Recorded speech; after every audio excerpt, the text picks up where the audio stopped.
And before we kind of get more into what I really want to talk about is the stress. I think that Sure.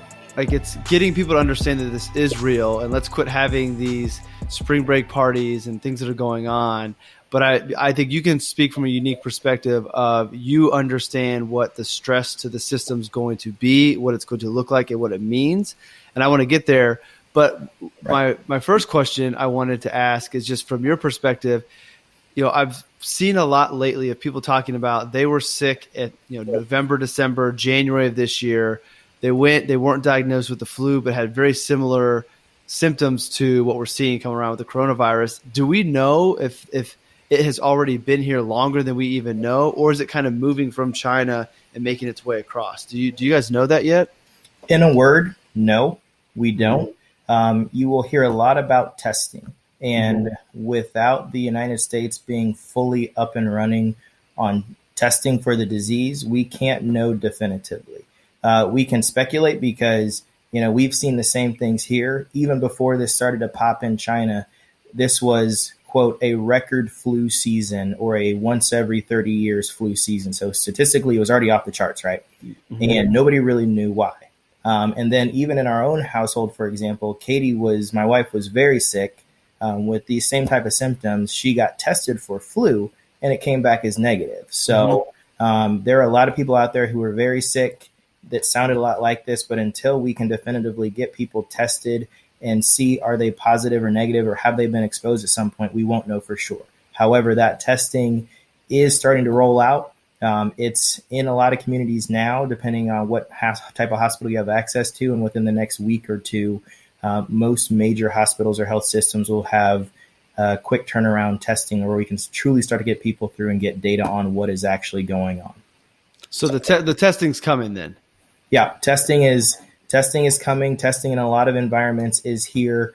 It's just at the scale that we'll need it to, i.e., 100 million people, 150 million people, we're ramping up to that level of testing. So is it going to be a situation where just like anytime you have these symptoms, you want to go get tested, or is this really you've had the prolonged, my fear is people who don't have it are going to go waste these tests because they want to know. Sure. And that's going to take away from the people who we do need to have tests. Is there going to be enough for everybody to get it, or is it still going to be from what you're seeing? Right. Is it still going to be just for the people who really have those symptoms? So that's a short-term and long-term question. In the short term, a lot of hospitals and health systems are reserving the test for, first and foremost, healthcare workers, and we can dive into the why in a little bit, but healthcare workers and those that are currently acutely or severely ill. Over the long term, the societies who have done better at flattening the curve, as they say, have tested broad-based populations, so a little bit of everyone. But in the short term, I would anticipate that they're going to be reserved for those that are highly symptomatic, are sick, or are healthcare workers. Let's talk about the healthcare workers side before, so I don't forget to come back and get that. I think it is probably going to be obvious why that's important, but let's dive into that a little bit. Sure. So testing healthcare workers is all about protecting the healthcare workforce so they can provide care to the broader communities. If healthcare workers are sick, that takes them off the board for a certain amount of time, which means there is now a hole in the roster of the team that you need to help keep you well. So we can only help the community if we have our full allotment of resources needed. And the sooner we can get healthcare workers identified as positive, then we can protect the broader society from them until they are asymptomatic and can get back to work. So really, that's just about fortifying our healthcare workforce so we can go in every day and battle on behalf of the broader society. I think battle is the right term. I mean, I can't even imagine what, just the stories that I've read, and I just feel like it's just now getting started here. I saw pictures, and again, we have to take a grain of salt with what we see, right, but of doctors over in Italy, like after 16-hour shifts, and they basically have like bruises around their face from like the masks that they have to wear, and they just look spent, and they go home and come back, do it the next day. So I think battle is the right word. Absolutely. When you think about the stress, like what kind of, so where you are in the healthcare system and you look at the stress that is going to be coming to the system and to where it could go if people don't start taking the proper precautions, what's your biggest fear? What keeps you up at night as far as what you see coming down if we don't make some changes? Right. So when you think about a hospital or a health system, we have a finite amount of resources. We have a finite amount of beds or spots to take care of people. We have a finite amount of doctors, nurses, medication, supplies, and equipment to help keep you alive if you're very, very sick. And we can only take care of X amount of people at one time. The danger of this particular disease is it is so contagious and it intensifies so quickly that in other countries, you're seeing waves of people that are above and beyond what the healthcare system can support. So, sports analogy, you've got 50,000 seats in a stadium and 75,000 people want seats. 25,000 people flat out just don't have a spot to go. Standing room only, but in a hospital setting, standing room only means there's nobody to actually provide you care. So if you are one of those people without a seat and you are acutely ill, those are a lot of what we're seeing from a fatality standpoint in other countries. They just can't get care. And then furthermore, if the system is completely jammed up with COVID-19 patients, we still have cancer patients, stroke patients, heart attack patients, pneumonia patients. They can't get a seat either. And so in the absence of care, we're losing those people too. And so it's a compounding effect. One other note about the specifics of this disease, it shows up with significant respiratory or lung issues, and the patients are crashing very, very quickly. So they're going from well to potentially fatal very, very quickly. And if your lungs stop functioning, you can't breathe, and there's not a lot that can be done. In the news, you'll hear a lot about ventilators. Ventilators are for ICU patients that help them breathe. And so that's another very, very finite resource that we have in hospital settings, that if all of our vents are occupied, then if you're that next patient in the queue and you're in respiratory distress, then, candidly, there's nothing that can be done for you. And so it's about beds, it's about equipment, it's about having the nursing and the physicians to get to you. And once we're out of spots, we're out of spots. So you'll hear a lot about flattening the curve, and that's simply just keeping the flow of people coming to the hospital at a number that is manageable for the hospital so people don't have to go without. If it spikes and there's more people coming than we have capacity for, we're stuck. And that's precisely the situation that we're trying to avoid with a lot of the community measures we're taking currently. Now we hear about like GM and Ford and Tesla making ventilators. Can they produce, I have no idea what it takes to produce one of these. Can those be made fast enough to potentially meet the demand if the curve's not flattened? Because I know that we can put triage. I've heard they're talking about like the college dorms, the stadiums, like all the stuff that's not being used right now can be turned into triage centers. But if we're facing a point where people need ventilators to keep them going to heal, can we make enough to help that? Sure. Or does it take too long? Short-term, long-term. Short-term answer is no. Medium and longer term, yes. So as the son of a mechanical engineer and sitting in one of the engineering capitals of the world, you put this challenge in front of our workforce in America, and we could figure out how to quickly manufacture this stuff, yes. But it's not something that we can turn on and off like a light switch in a matter of days or weeks. They would need, just my thoughts, from what I know, probably a few months to fully ramp up. And that's the initial feedback that I've heard, at least through the press and their responses from, auto and other engineering companies, is they could do it, but they can't do it quickly. The trick to manufacturing would be the companies that already do that type of biomedical equipment, figuring out a way to get their production increased here domestically, and getting additional lines and moving for them. But longer term, absolutely, I think that other companies, if this is prolonged, will start producing this type of equipment so we get more of it out there. And I want to look back to one of the, I didn't want to forget about that question, but I wanted to go back and just reiterate something that you mentioned about it's not just about the COVID-19 patients coming in. And this is something I don't think we hear enough about. We hear about the virus and the sick from that, but I don't hear the media talking about the heart attack patients, the cancer patients, the other people that come that need the beds, Right. that they will have a lesser chance of survival if we're Exactly. over flooding the system. And I think that, if our job is to try through this conversation and sharing information is to get people to understand the severity of what could be coming and understand why, let's take a step back and realize this is bigger than just ourselves. That if we realize, okay, maybe you feel like you're invincible, you're not going to get COVID-19, but you have a grandfather that has heart issues, or you have a mother that's going through breast cancer. And now it becomes real that, okay, I don't see that virus impacting me, but if my mom needs something or my grandfather has a heart attack and he can't get treatment because of this disease, then maybe that is the trigger that gets people to take this more seriously. Because to be honest with you, I think that it's hard for Americans, you know, we're America. That's the greatest country in the world. We're invincible. Nothing's going to take us down. To understand how a silent virus like this, that we really aren't seeing the impact on our shores.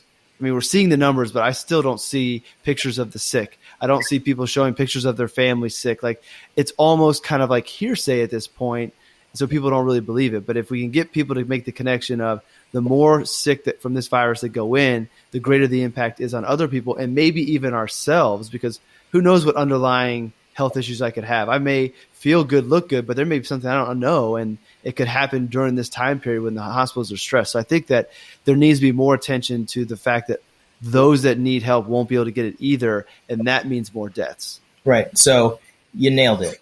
People who need the help potentially aren't going to have access to it because the system is bogged down with all the other patients. Secondarily, sick people are more at risk for this disease. And so they already may need care. And then it's compounded by the fact that they're also more highly at risk. This disease is also very, very contagious. And we're still learning about the virus and exactly how it is spread through droplet, potentially through airborne exposure, because it is new.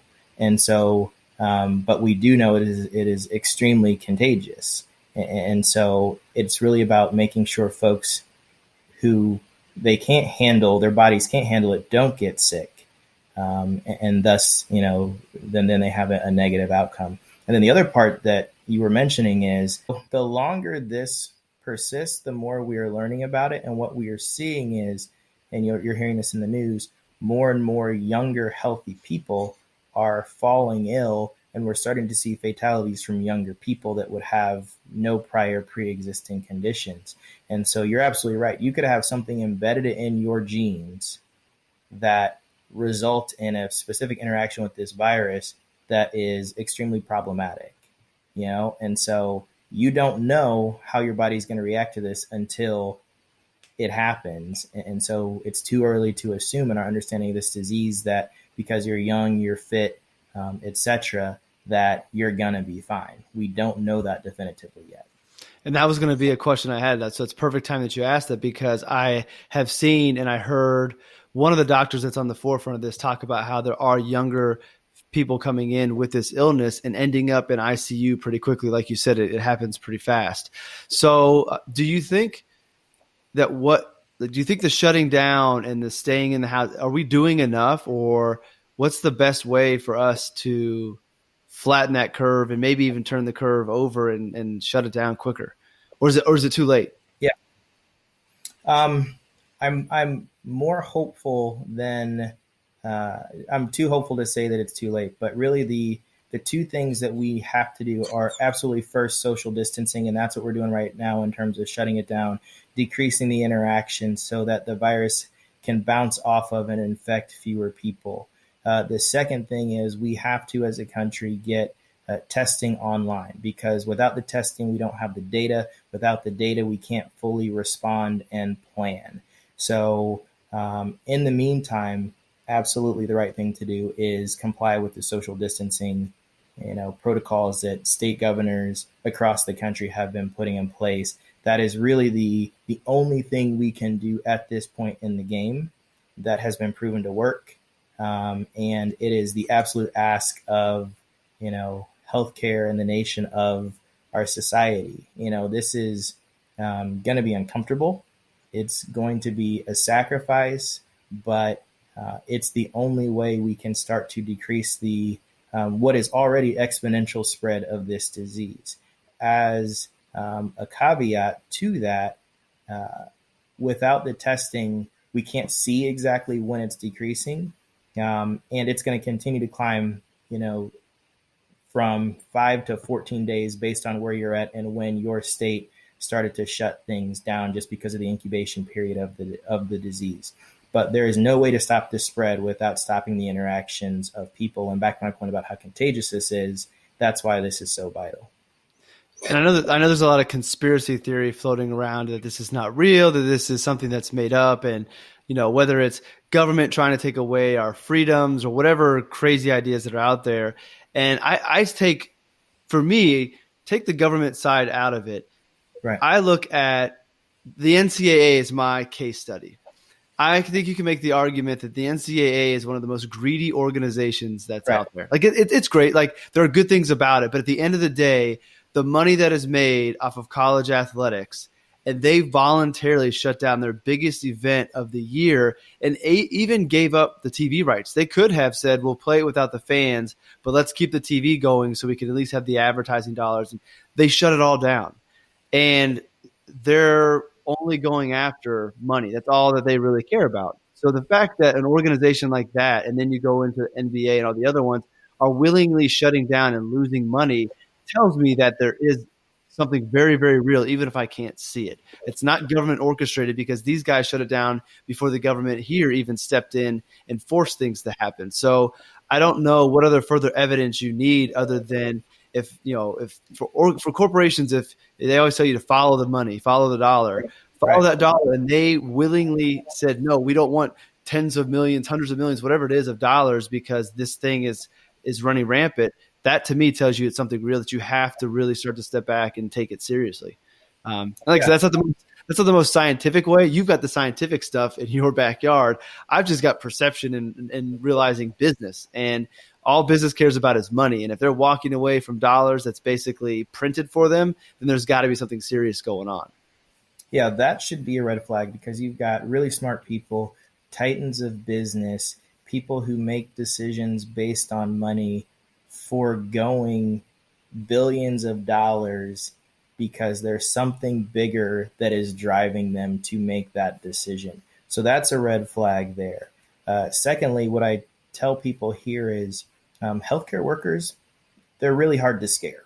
Mm-hmm. And when they're worried, you should take notice. And I can tell you, because I'm talking to my peers, physicians and nurses from all over the country, this has our attention. We're legitimately concerned about where this could go and what we don't know and the worst case possibilities of this. So you don't have to listen to me. Don't just listen to the news, but go talk to a doctor, go talk to a nurse, go talk to a public health specialist, somebody that's apolitical, and this is just what they do for a living, and they can shed some light and some truth on it. And then for the conspiracy theorists out there, we as America forget there's a big world out there outside of America. The reality is the whole world would not be responding in kind if this was a domestic U.S. political party concocted conspiracy to get the other side of the aisle. Mm-hmm. South Africa, Italy, Australia, the UK, the United States, Canada, Mexico, Brazil. I think India just came out today and said they're doing just shut down almost 2 billion people. Yeah. Like they wouldn't be doing that because of Democrat versus Republican politics. So, right. People just have to pause on that one. So I know that we have freedom of information here, and there's a lot of information out there, a lot of questionable information. And this has frustrated me with health and wellness just in general. Right. You find one study that supports one thing and another is the complete opposite, and they both have a lot of data. They're both peer edited. As we continue to educate ourselves, whether it is convincing ourselves this is real, how do we best handle it, what do we need to do going forward, aside from talking to healthcare professionals, where is a good unbiased source of information for us to go to? Because you sent me, I think it was a piece on Medium that I shared, and that was real good. And I saw another great piece on Medium that when I read through it, it made a lot of sense. It was good. And then I saw people poking holes in it. And I was like, I wouldn't have picked up on that. I trusted that you sent me this, and I know you know what you're talking about. So I trusted that it was true. The other one I found, and I didn't know. So how do we educate ourselves more if we feel like we need to understand it better? Right. So check your sources, and use some critical thinking. The CDC isn't completely overrun with partisan politics, and so that's the baseline, real-time data and information as best we know it. I also like the American Medical Association or like the New England Journal of Medicine, because those are real-time physician-led organizations of people that are specialists in infectious disease or respiratory ailments that can provide information. The reality of science is it's always evolving. It's not fixed. And so people are always investigating, learning more. And the nature of science is to question and poke holes. And so there will be no perfect answer. But read up, try to get away from the standard news sources that are trying to drive clicks and responses, and stick to the more science-based things. In terms of, this disease also, in a lot of ways, what they're talking about now is just math and exponential growth. And that's something that particularly your finance community, it's a similar language. And in terms of the spread of this disease, what I keep telling people, and it's not sexy, is this is a math equation at this point. We know that this disease will infect X amount of people that it comes in contact with, X percentage. We're learning more about which will be symptomatic versus asymptomatic. We're learning more about the percentage that will be mildly ill versus moderately ill versus severely ill. We're starting to get a better percentage of the fatality rate. And so if you extrapolate that out to just population, if 100 million people in America get this disease and it's got a 0.5% fatality rate, that's 500,000 people, and that's potentially on the lower end. And so this could be very, very bad just because of the scale and the size of America. And when you look at like what's going on in Italy is but a fraction of the size of America, and societally it's set up differently. So we're really some of our major metropolitan areas are a perfect petri dish for this to just go very, very poorly. And that's what we're trying to avoid. Like New York City, having their troubles. New York City, perfect example. 21 million people crammed in together, living on top of each other, public transportation as the main means of getting around. It's perfect storm. So speaking of storms, spring brings storms. So hopefully spring will be here soon. Do we know enough about this to hope that warm weather will help flatten that curve for us or work with us, or is the weather not going to play a part in any of it? I have not seen any data or research that says the warm weather is definitively going to help us. I think it will help our sanity because as we're socially isolating, you can get outside, you can walk around, you can, play ball with your kids in the driveway, you can walk the dog, staying, as long as you stay 6 feet, ideally away from people you might pass. I think that'll make the social distancing easier, but weather-wise, I wouldn't bank on that helping us get this disease squashed.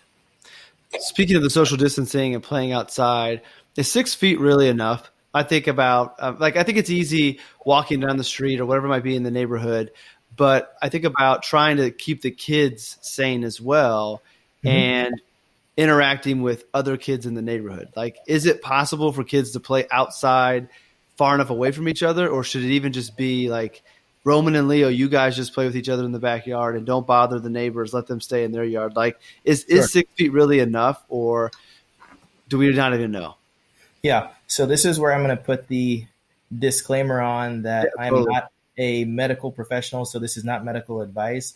But my answer from asking physician almost daily is Roman and Leo, should probably just play with each other and not bring other kids into the mix. Well, why is that? First and foremost, kids don't follow rules. Right. And so they're going to bump into each other. They're going to have physical contact. They're not going to process this like grown-ups. So that's going to be really hard to control. Second of all, you can ensure that despite the fact that you and Ange and the boys have been socially distancing, that those neighbor kids and families have been doing the same thing. And it only takes one exposure to then you've now brought that into your house, and then everybody you come into contact with, and on and on and on. And so until we truly know more definitively about the spread of this disease, I think we've all got to keep that distance. And that's really hard because, grandparents want to see their grandkids, friends want to see friends, the kids, we want to see our buddies, have a drink, catch up, all that stuff. And the advice that is safest is just, put all that on pause for now. In your professional opinion, with everything that you see, is there any way that we are overreacting and blowing this out of proportion? No, a 0% chance we're blowing this out of proportion. We're not just watching Italy. Our medical staff is actually having conference calls with physicians in Italy, and the firsthand accounts of what they're telling us is absolutely frightening. Here in Metro Detroit, looking at the data and the firsthand accounts of what's beginning to come through our various hospitals, and seeing what's happening at my hospital, this is absolutely the real deal. Wish it wasn't, but I wish we were all overreacting. But what I sent to a buddy earlier today is it's actually worse than the media is telling, because they don't fully understand it yet either themselves. And so the reality on the ground is already and could potentially be much, much worse than even the media is hyping up. So people need to pay attention. From what standpoint?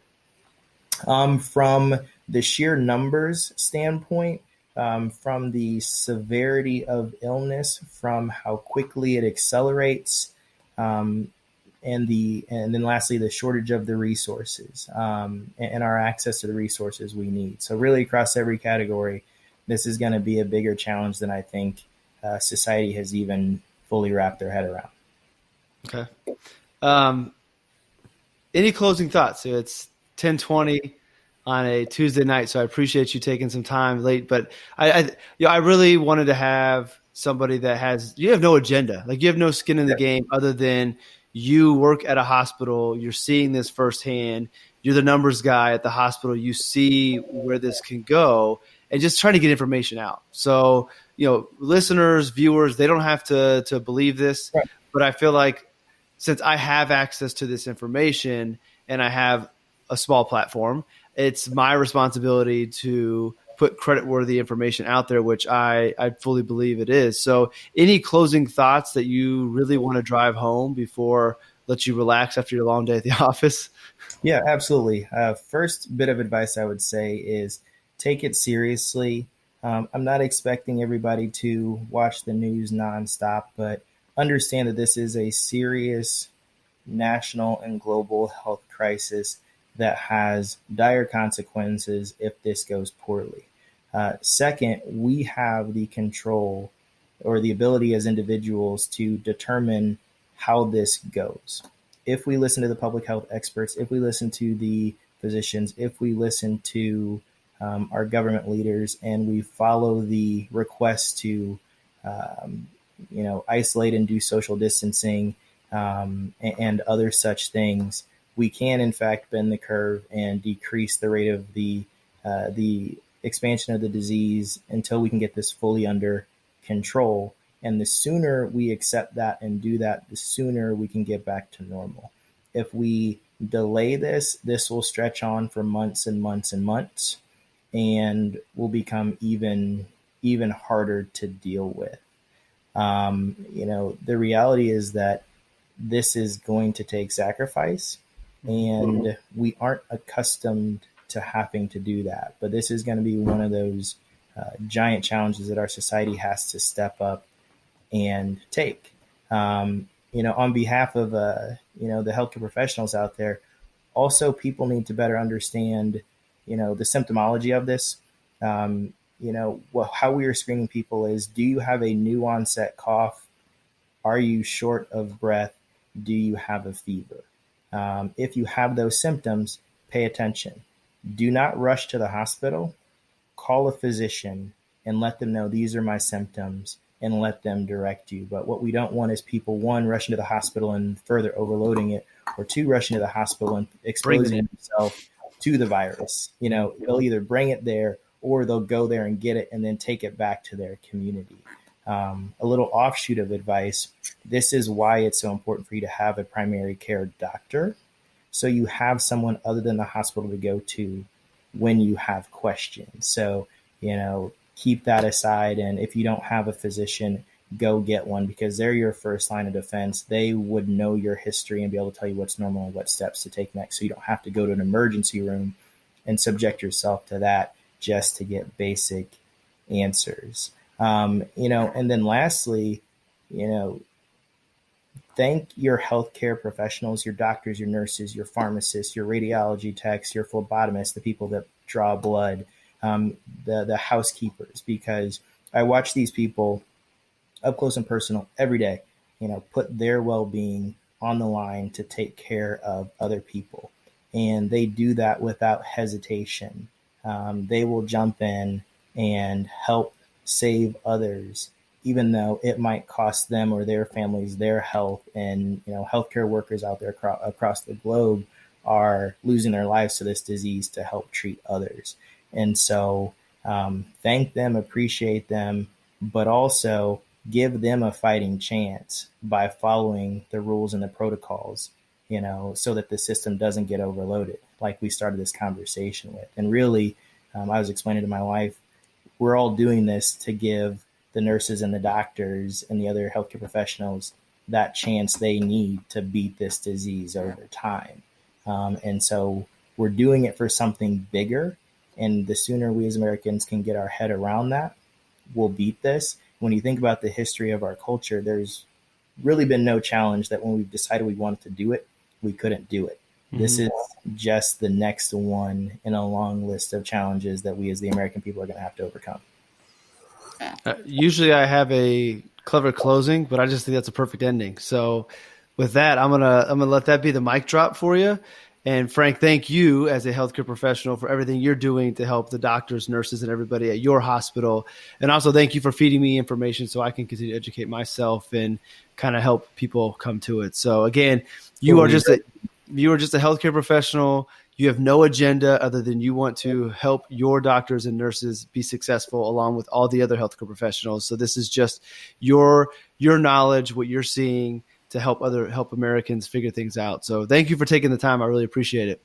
Yeah, absolutely. Thank you for giving me the opportunity to, speak through your platform, and, looking forward to hopefully talking in the future about something a little less heavy. You and I often like to catch up, talk sports, talk finance, talk healthcare. Unfortunately, this is one that's a little less pleasant, but glad that we can share some information that others might be able to use. Well, hopefully we can do like a 10 or 15 minute episode once this is all done, and we can kind of go back and say, okay, here's what we could have done differently. And then the next time we see something like this, here's what we should do, and put that out there so we can have a victory lap once this is all said and done. That would be fantastic. All right, Frank. Well, hey, go spend some time with Katie, get some relaxation in because you got a long day ahead of you. Thanks for taking the time. I really appreciate it. Everybody, thanks for listening. Thanks for watching. We'll see you in the next episode.